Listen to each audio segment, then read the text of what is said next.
Hey guys, it looks like we're headed for a possible another government shutdown. We're a few days away and there's people on both sides of the coin. Some people think we are and some people think we're not. What do you guys think? Are we headed for a government shutdown? Let's find out. Audio Jungle.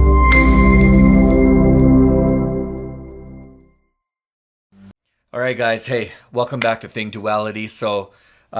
Yeah, there's a possibility of a government shutdown, and we're only a few days away to find out whether or not we are going to go into a shutdown. There's some people on one side of the coin that say, no, it's not going to happen. This is just all scare tactics. Things always resolve itself, and the government's going to find a way to work together, and things are going to be back to normal. And then there's some other people on the other side of the coin that are like, no, no, no, this time it's a little bit different. So, what do you guys think? Are we headed for a government shutdown? Well, let's kind of get into the details here and let's talk about that, and I'll give you my opinion. So, the Congress. The Congress appears to be on the edge of approving another short term government funding bill this week. However, there are still quite a few obstacles in the way if lawmakers want to prevent from a partial U.S. government shutdown because the current law is actually expiring at the end of the week. Now, it's quite possible that the U.S. will see a government shutdown without a full budget or continuing resolution. Now, we're going to talk about continuing resolutions. Most people expect a continuing resolution to be passed, but there's only a few days remaining in the week to do so. Some people, as I mentioned, are giving a 1 in 3 chance that a government shutdown will occur, right? And as I mentioned before, obviously there's some people who think, no, it's not going to happen.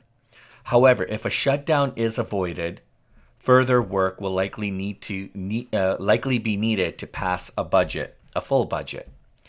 We'll get to continuing resolutions a little bit later, but remember these keywords because it's important. It's important to understand what exactly a shutdown is and what a continuing resolution is. But here's the thing: when we talk about a government shutdown, it is quite worrisome, and there's a number of reasons why. So, what happens if we do have a government shutdown? What are the ramifications of that? How does it impact us and our lives? Well, what happens to Social Security payments and other things that people are heavily reliant and dependent on? Loads of questions, but we have more ambiguity and confusion than we have answers. All right, so let's break this down a little bit further, okay? Let's say, hypothetically speaking, the government does shut down. All right, if the government shuts down this Saturday, right, because it's 12 midnight, this would essentially mean that many publicly funded agencies will essentially stop work. So that essentially means that their employees are not going to get paid. But on the flip side, Social Security checks will still go out. So you got to understand, Social Security is a mandatory program, and it isn't funded by the shorter term bills that are typically passed by Congress and signed by the U.S. president. So that means that operations and funding will not stop even if the government shuts down. So that's a good thing, and that's important to know. But Social Security obviously is it's quite important to a large proportion of Americans, approximately 67 million Americans who receive monthly Social Security benefits. That could be disastrous, right? I mean, we're talking about a large proportion of the U.S. population that's heavily reliant on this particular program. A majority of these benefits go primarily to retirees, but also to people with disabilities, as well as dependents of deceased beneficiaries. Now, it's important to note that Medicare and Veterans Affairs benefits will also continue to be distributed during a shutdown. However, some people confuse the shutdown with that of what we refer to as a debt ceiling. Now, when the U.S. reaches its borrowing limit, that's called a debt ceiling. And that happened earlier this year. But that standoff could have been prevented. Could have prevented Social Security checks from going out had it lasted long enough. But eventually, as you're aware, and as we know, The Republicans and the Democrats got together and they were able to agree on a deal to prevent that from happening. Now, can you imagine? Just imagine if they weren't able to come to an agreement and there was no deal. Just think of how many Americans. Just think of that number that I was telling you about. I mean, the whole economy. I mean, the whole country would self implode. Yeah, that would be terrible. Now, the markets overall will pay very little attention to shutdown risk because because a continuing resolution is expected. So, continuing resolutions have typically been the norm in recent years. We can trace these continuing resolutions back to 1952. So, typically speaking, continuing resolutions would occur into December or later while a full budget is worked out. However, it's also important to note that government shutdowns have occasionally occurred as well. Now, over the last 7 years, only 5 of them have avoided a continuing resolution. Still, any continuing resolution will require subsequent work from legislation to pass a budget. Additionally, given provisions in the 2023 debt ceiling agreement, automatic 1% budget cuts across the board are possible if budgetary delays continue. So, if you go back a couple months, you'll remember that a continuing resolution was actually passed on September 30th. So, funding the U.S. government for an additional 45 days as the new fiscal year began. The hope was that a full budget would be worked out during that 45-day period, and that didn't happen. No surprise. That's because more than half the time was spent on deposing Kevin McCarthy, Republican, as a House Speaker, and replacing him with the favorite candidate at the time, Mike Johnson. When interviewed, Mike Johnson said he actually wants to avoid a shutdown, though his detailed plan for doing so it hasn't been made public yet. Now, this narrow majority that the Republicans control, kind of complicates things a little bit, especially for their counterparts, the Democrats.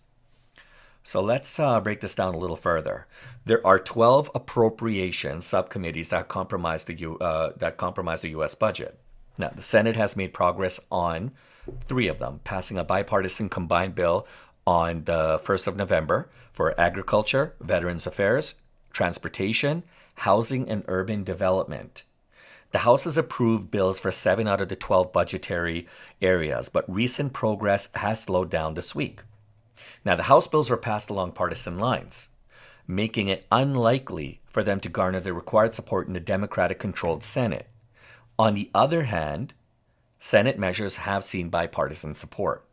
Furthermore, the text of the bill raising the debt limit includes a provision for automatic 1% cuts to the entire government budget if a comprehensive one is not passed by January 1st of 2024.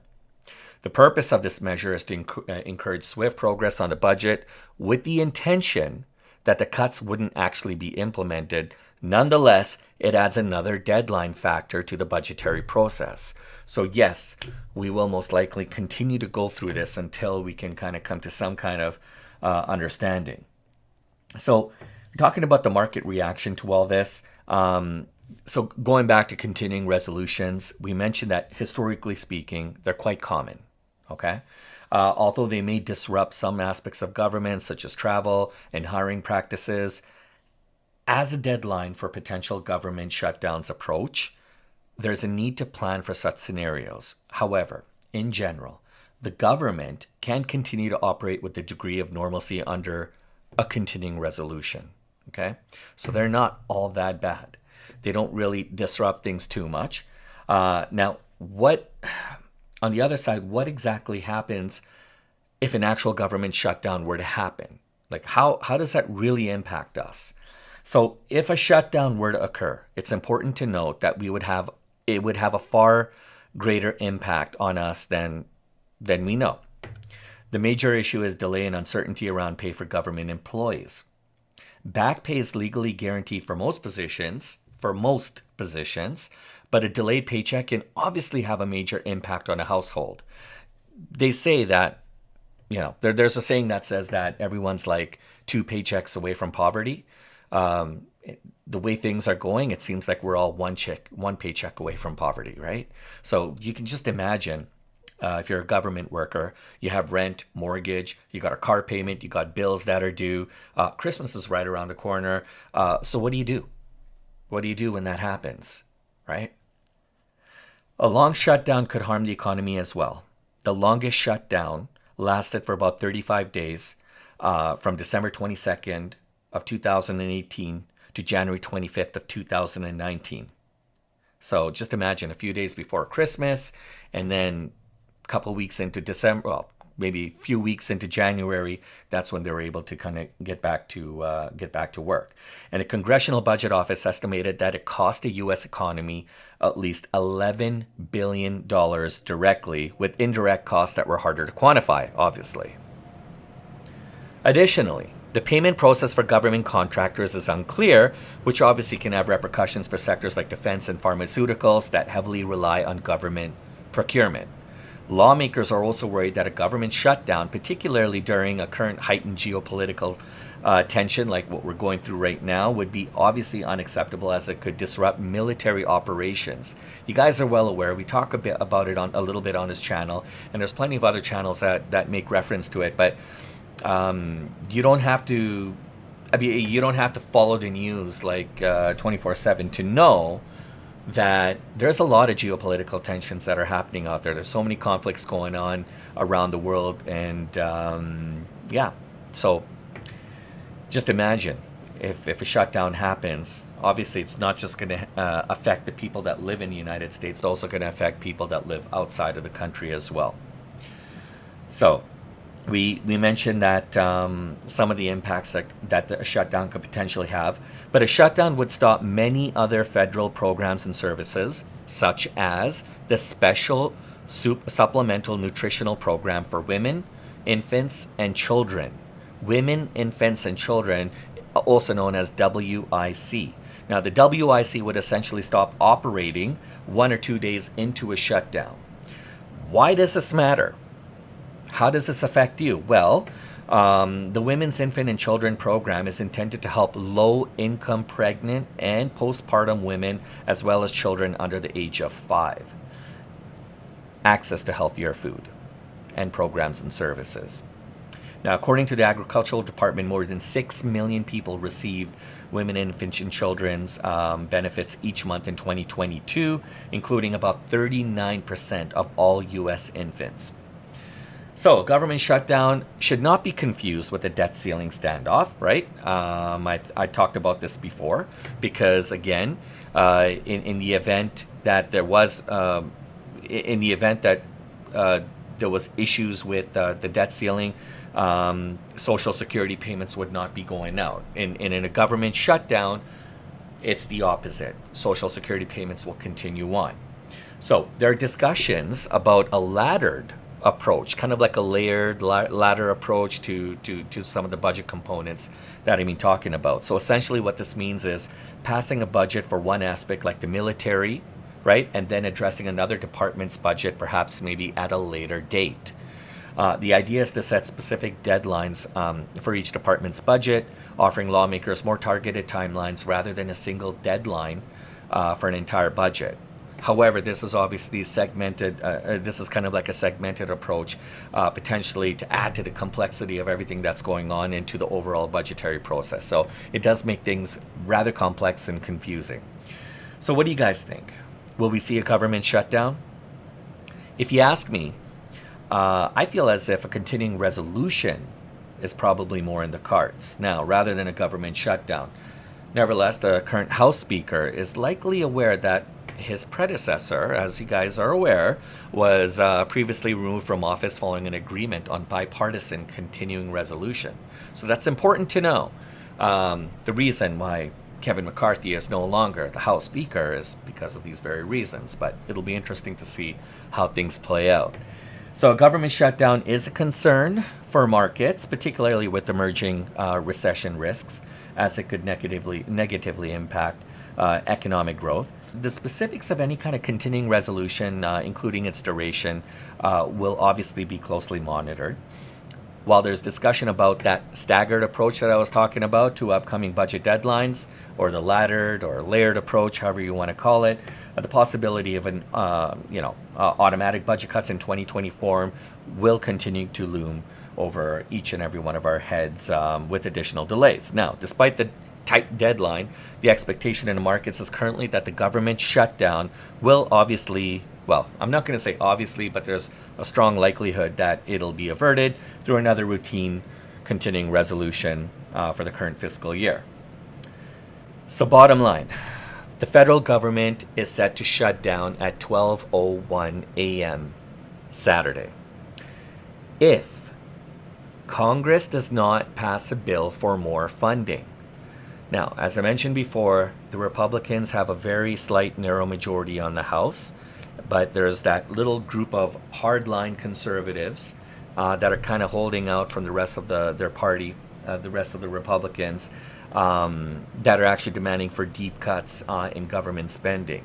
Then on the other side of the coin, and for curiosity's sakes, if you're wanting to know where the Democrats stand on this issue, well, neither the president or the Democrats are interested in interested in more cuts, and they're most likely going to oppose those cuts. And the Democrats, as we know, kind of control the Senate, right? So in the event of a shutdown, non-essential actions would stop, and 4 million federal employees would not receive paychecks. Some, including members of the military, would work without pay and then would receive back pay later on, after a new funding bill would eventually be passed into law. Other federal employees would be furloughed and would not report to work. So overall, it's not a good thing to continue to having to go through this. If you're a government worker, there's obviously a lot of stress on your plate, and the timing. I mean, the timing is completely bad, right? I mean, Christmas is around the corner. There's so many issues and stuff like that going geopolitically that are happening around the world, things that are happening within the country, and like it or not, at the end of the day, regardless of what happens to you, your bills are not going to stop. If you lose your job, or if something happens to your job, you can't just call your bank and say, hey guys, I'm a government worker, and my government couldn't decide to agree on anything, so by the time they do, is it okay if you just hold off a little bit and I can just kind of pay you my mortgage or rent a little bit later? I don't know. I don't think it's going to happen. But nonetheless, we've been able to persevere each and every time when this happens. But it seems like these discussions are starting to get a little bit more scarier each and every time they come up. So it'll be interesting to see what happens. I'll definitely keep you guys up to date. Again, we're only a few days away, so let's see how things play out, and I'll catch you on the next one.